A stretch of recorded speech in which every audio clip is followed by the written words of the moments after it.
जय मां काली। धार्मिक द्वार के सभी सात्विक और जिज्ञासु साधकों का मैं हृदय से अभिनंदन करता हूं। आज का ये अत्यंत महत्वपूर्ण और दिव्य चर्चा का विषय हमारे एक युवा साधक अभिजीत षडंगी के विशेष आग्रह पर आधारित है। अभिजीत उड़ीसा के भुवनेश्वर से हैं और कक्षा 12वीं के छात्र हैं। अभिजीत ने एक ऐसा प्रश्न पूछा है जो आज के हर युवा और हर उस पुरुष की व्यथा है जो संसार की जिम्मेदारियों और मां की भक्ति के बीच पिस रहा है। अभिजीत पूछते हैं, गुरुजी, क्या पढ़ाई और संसार का काम करते हुए मां को पाया जा सकता है या फिर हमें मां के लिए सब कुछ छोड़ना होगा? मेरे प्यारे अभिजीत, आज का ये सत्र विशेष रूप से आपके और आपके जैसे लाखों विद्यार्थियों और गृहस्थों के लिए है। चलिए ठाकुर रामकृष्ण के चरणों में बैठकर इस गुप्त सूत्र को समझते हैं। आज का मनुष्य एक अजीब से धर्म संकट में जी रहा है। एक और हमारी आत्मा मां काली के चरणों में विश्राम चाहती है और दूसरी ओर हमारा शरीर संसार की इस आपाधापी में फंसा हुआ है। हमारे समाज में एक बड़ी प्रचलित कहावत है, माया तजय तो हरि मिले और हरि तजय तो माया, यानी एक को पाने के लिए दूसरे को छोड़ना ही होगा। पर क्या यह सच है? जरा कल्पना कीजिए उस 17-18 साल के विद्यार्थी की जो अभिजीत की तरह अपनी किताबों के बीच बैठा है। उसे इतिहास पढ़ना है, भूगोल समझना है, परीक्षा में अच्छे अंक लाने हैं ताकि भविष्य सुरक्षित हो सके। पर जैसे ही वो आंखें बंद करता है, उसे मां का ममतामयी चेहरा याद आता है। अब यहां दुविधा शुरू होती है। यदि वो घंटों जप करे तो पढ़ाई छूट जाती है, और यदि वो पूरा दिन केवल पढ़ाई में लगा दे तो मन के किसी कोने में एक अपराध बोध यानी गिल्ट जागता है कि अरे, आज तो मैंने मां को याद ही नहीं किया। यही स्थिति हमारे गृहस्थ भाइयों की है। सुबह ऑफिस की चिंता, फाइलें, मीटिंग्स, घर का राशन और बच्चों की फीस। दिन के अंत में जब वो थक कर बैठता है तो उसे लगता है कि वो मां से कोसों दूर हो गया है।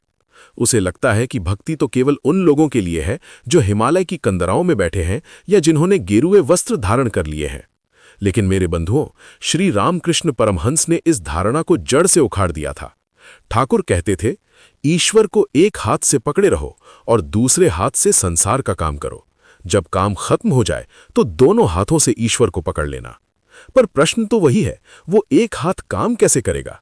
क्या संसार की कीचड़ में रहते हुए हमारे मन का दामन साफ रह सकता है? हमारे भारत में कहा जाता है, जैसी दृष्टि वैसी सृष्टि। हम संसार को बाधा मानते हैं। यही हमारी सबसे बड़ी भूल है। अभिजीत और अन्य सभी युवा मित्र ध्यान से सुने। क्या आपने कभी सोचा है कि जिस पढ़ाई को आप मां की भक्ति में रोड़ा मान रहे हैं, कहीं वो पढ़ाई ही मां की सेवा तो नहीं? क्या आपका कर्म और आपकी भक्ति दो अलग अलग धाराएं हैं या वे एक ही समुद्र में मिलने वाली नदियां हैं? ठाकुर के जीवन का एक गुप्त सूत्र है जो आपके इस संघर्ष को सदा के लिए समाप्त कर देगा। वो सूत्र क्या है? उसे समझने के लिए हमें उस अद्भुत उदाहरण को देखना होगा जो ठाकुर अक्सर अपने भक्तों को दिया करते थे, कटहल काटने की कला। आगे बढ़ने से पहले मैं आप सभी से पूछना चाहता हूं, क्या आपके साथ भी ऐसा होता है कि जब करते समय आपको अपने पेंडिंग काम याद आने लगते हैं, या काम करते समय आपको लगता है कि आप भक्ति में पिछड़ रहे हैं? अपनी इस दुविधा को कमेंट्स में जरूर लिखें, क्योंकि आज का यह समाधान आपके जीवन की दिशा बदल देगा। मेरे प्रिय साधकों, श्री रामकृष्ण परमहंस अक्सर एक बड़ी ही व्यावहारिक बात कहते थे। वे कहते थे, संसार में रहना बुरा नहीं है, पर संसार मन में नहीं होना चाहिए। इसे समझाने के लिए उन्होंने एक बहुत ही सुंदर उदाहरण दिया, कटहल काटने की कला। बंगाल और उत्तर भारत के लोग जानते हैं कि कटहल का फल अंदर से बहुत ही चिपचिपा होता है। उसमें से एक दूध जैसा पदार्थ निकलता है जिसे लासा कहते हैं। यदि आप बिना तैयारी के कटहल काटने बैठ जाएं तो वो चिपचिपा पदार्थ आपके हाथों में ऐसा चिपक जाएगा कि घंटों रगड़ने के बाद भी नहीं छूटेगा।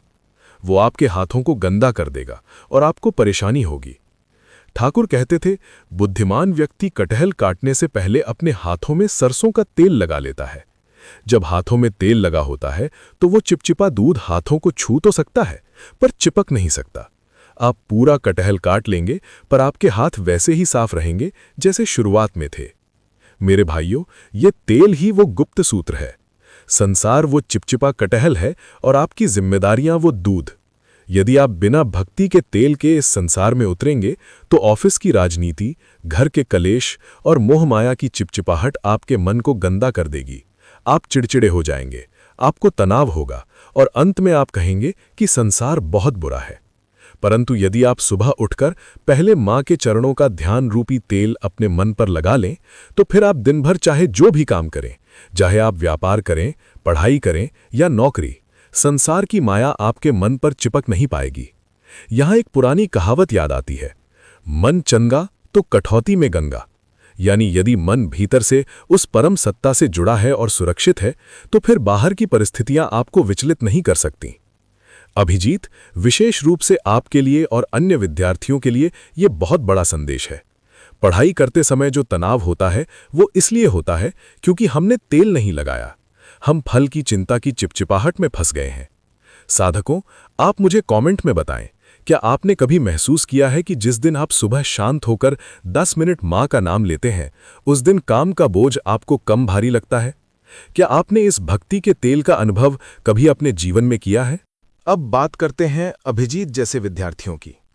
अक्सर युवाओं को लगता है कि पढ़ाई तो सांसारिक काम है और पूजा आध्यात्मिक। पर स्वामी विवेकानंद, जो ठाकुर के प्रधान शिष्य थे, उन्होंने इस सोच को पूरी तरह बदल दिया। स्वामी जी कहते थे, concentration is the essence of all knowledge, यानी एकाग्रता ही समस्त ज्ञान का सार है। विवेकानंद जी के लिए पढ़ाई केवल जानकारी इकट्ठा करना नहीं था, बल्कि मन को वश में करने की एक साधना थी। मेरे युवा मित्रों, जरा सोचिए, यदि आप गणित का कोई कठिन सवाल हल कर रहे हैं और आपका पूरा ध्यान केवल उसी सवाल पर है, तो उस क्षण आप अनजाने में ही समाधि की स्थिति में होते हैं, क्योंकि उस समय ना आपको भूख का पता होता है, न प्यास का, और ना ही बाहर के शोर का। यही तो योग है। ठाकुर रामकृष्ण कहते थे कि हर जीव में शिव है। तो फिर जो ज्ञान आप किताबों से ले रहे हैं, क्या वो मां सरस्वती का रूप नहीं है? एक विद्यार्थी के लिए उसकी किताबें ही उसकी वेदी यानी ऑल्टर है, और उसकी पेन ही उसकी माला है।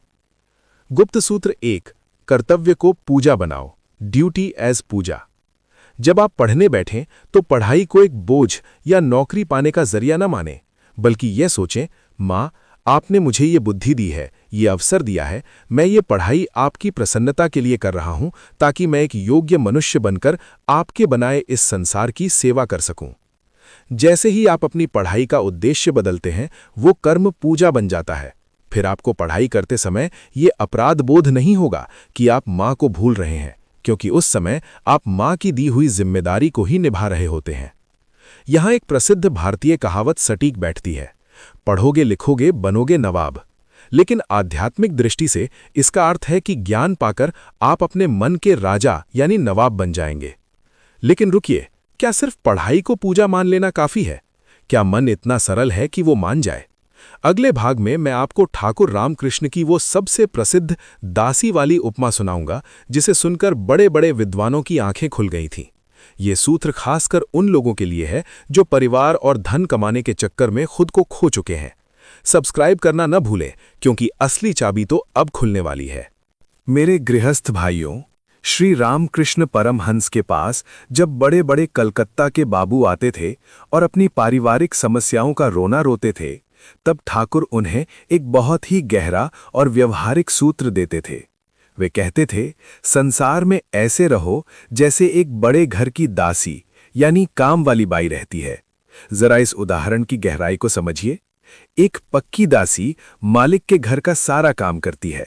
वो मालिक के बच्चों को नहलाती है, खिलाती है और बड़े प्यार से कहती है, मेरा राम, मेरा श्याम। वो घर के हर कोने को अपना समझकर साफ करती है, लेकिन अपने मन के भीतर वो अच्छी तरह जानती है कि ये घर उसका नहीं है, ये बच्चे उसके नहीं है और ये संपत्ति उसकी नहीं है। उसका अपना घर कहीं और है, जहां उसका असली परिवार रहता है। जैसे ही उसकी छुट्टी होती है या उसे काम से निकाला जाता है, वो बिना किसी मोह के अपना झोला उठाती है और अपने असली घर की ओर चल देती है। ठाकुर कहते थे, संसार में ठीक वैसे ही रहो। अपने बच्चों का पालन पोषण करो, पत्नी से प्रेम करो, माता पिता की सेवा करो और कहो, मेरा परिवार। लेकिन भीतर ही भीतर ये याद रखो कि माँ, ये सब आपका है, ये घर आपका है, ये बच्चे आपके हैं। मैं तो बस यहाँ आपकी एक दासी या एक सेवक की तरह इनकी देखभाल करने आया हूँ। जब आप इस भाव से संसार का काम करते हैं, तो ममता का वो भारी बोझ उतर जाता है जो आपको तनाव देता है। हम अक्सर दुखी क्यों होते हैं? क्योंकि हम खुद को मालिक समझ लेते हैं।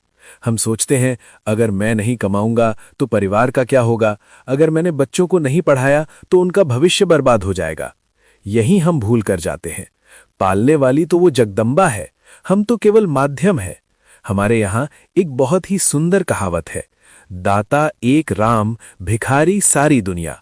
जब आप खुद को माँ का सेवक मान लेते हैं तो आपका हर कर्म सेवा बन जाता है। ऑफिस की थकान फिर आपको कष्ट नहीं देती, क्योंकि आप जानते हैं कि आप जो धन कमा रहे हैं वो माँ के परिवार के भरण पोषण के लिए है। मेरे प्रिय साधकों, क्या आप अपने परिवार को अपना मानने के बजाय माँ का अमानत मान सकते हैं? क्या यह विचार आपके मन को थोड़ा हल्का महसूस करा रहा है? मुझे कमेंट्स में बताएं कि क्या आपने कभी इस ट्रस्टी या सेवक वाले भाव को आजमाने की कोशिश की है। अब एक और बड़ी समस्या आती है, धन, मनी। आज के युग में बिना धन के जीवन संभव नहीं है। अभिजीत जैसे छात्रों को भी भविष्य में धन कमाना ही होगा। तो क्या धन भक्ति का दुश्मन है? ठाकुर रामकृष्ण और स्वामी विवेकानंद दोनों ने ही दरिद्रता का समर्थन नहीं किया, लेकिन उन्होंने लोभ का विरोध किया। ठाकुर कहते थे, नाव पानी में रहे तो कोई समस्या नहीं है, पर पानी नाव के अंदर नहीं आना चाहिए। नाव का काम ही है पानी पर तैरना। उसी तरह एक गृहस्थ का काम है संसार के सागर में रहना और धन संपत्ति के पानी पर तैरना। समस्या तब शुरू होती है जब संसार का वो पानी यानी लोभ और मोह आपके मन की नाव के अंदर घुसने लगता है। जैसे ही नाव में छेद होता है और पानी अंदर आता है, नाव डूबने लगती है। संसार में रहना बुरा नहीं है, संसार को अपने भीतर बसा लेना बुरा है। हमारे भारत में कहा जाता है, जैसी रंगत वैसी संगत। यदि आप संसार की संगत में इतने डूब जाएं कि मां का नाम ही विस्मृत हो जाए, तो आप डूब रहे हैं। स्वामी विवेकानंद कहते थे कि एक गृहस्थ के लिए पैसा कमाना भी एक धर्म है, बशर्ते वो नीति और ईमानदारी से कमाया गया हो। यदि आप मेहनत से धन कमाते हैं ताकि आप अपने बूढ़े माँ बाप की सेवा कर सकें और समाज का भला कर सकें, तो वो धन माया नहीं बल्कि लक्ष्मी है। ठाकुर एक और उपमा देते थे, मिट्टी का घड़ा। यदि आप कच्चे घड़े को पानी में रखेंगे तो वो गल जाएगा, लेकिन यदि उसे आग में पका लिया जाए तो वो पानी में रहकर भी नहीं गलता। उसी तरह यदि आपका मन भक्ति की आग में पक चुका है तो आप करोड़ों के बीच रहकर भी अछूते रहेंगे। अभिजीत, आप भी जब अपनी पढ़ाई पूरी करके करियर शुरू करेंगे तो याद रखिएगा, लक्ष्य बड़ा रखिए, धन भी कमाइए, लेकिन उस धन को माँ का प्रसाद समझकर ग्रहण कीजिए, अधिकार समझकर नहीं। परंतु क्या केवल सोच बदल लेने से काम बन जाएगा? क्या कोई ऐसी गुप्त विधि है जिससे हम काम करते करते भी माँ से जुड़े रहें? अगले भाग में मैं स्वामी विवेकानंद के कर्म योग का वो रहस्य बताऊंगा जो उन्होंने पश्चिमी देशों को सिखाया था और जिसे अपनाकर आप ऑफिस की सबसे बड़ी मीटिंग में भी ध्यान की अवस्था में रह सकते हैं। इसे मिस मत कीजिएगा।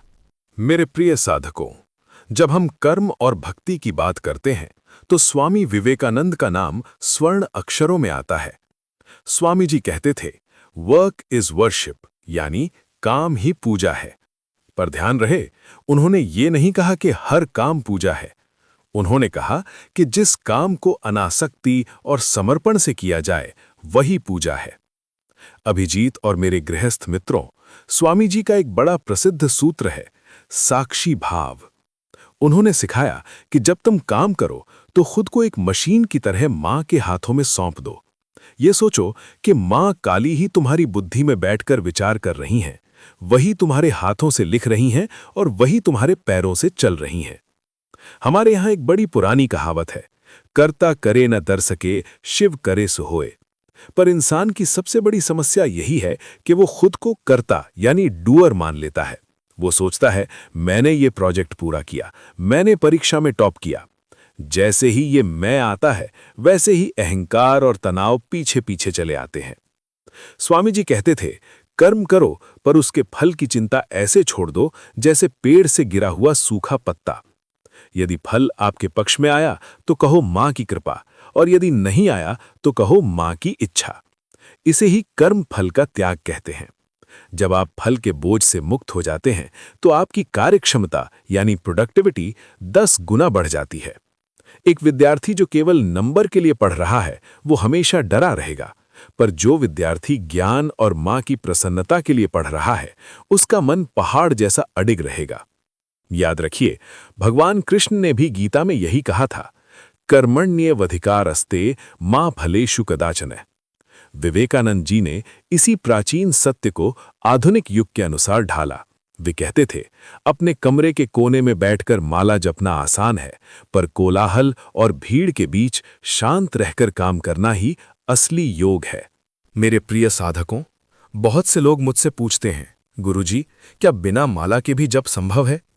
श्री रामकृष्ण परमहंस कहते थे कि असली जप तो वो है जो अजपा बन जाए, यानी जो बिना प्रयास के अपने आप चलता रहे।